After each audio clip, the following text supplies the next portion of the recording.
ஈரோடு திருச்சி செல்லும் பயணிகள் விரைவு ரயில் கரூர் ரயில் நிலையத்தில் நிறுத்தப்பட்டுள்ளது. இதனை அண்மை செய்தியாக பார்த்து வருகிறோம்.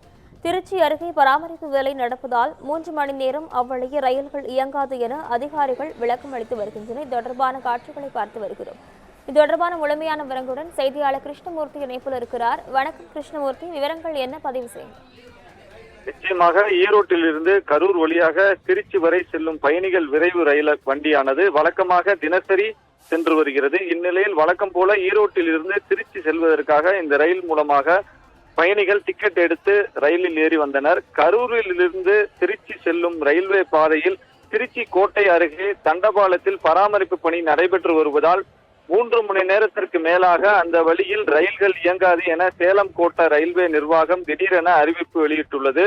இதனால் இந்த ரயில் பயணம் செய்த அனைவரும் கரூரிலேயே இறக்கி விடப்பட்டனர். இதனால் கைக்குழந்தைகளுடன் பயணிகள் 1 மணி நேரத்திற்கு மேலாக ரயில்வே நிலையத்தில் காத்திருக்கும் நிலை ஏற்பட்டுள்ளது. இது குறித்து ரயில்வே மேலாளரிடம் விளக்கம் கேட்டபோது அலட்சியமாக பதில் அளித்ததால் நிலைய மேலாளர் மற்றும் அதிகாரிகளை முற்றுகையிட்டு பயணிகள் வாக்குவாதத்தில் ஈடுபட்டனர். இதனால் பரபரப்பு ஏற்பட்டது. நிஷா, விவரங்களுக்கு நன்றி கிருஷ்ணமூர்த்தி.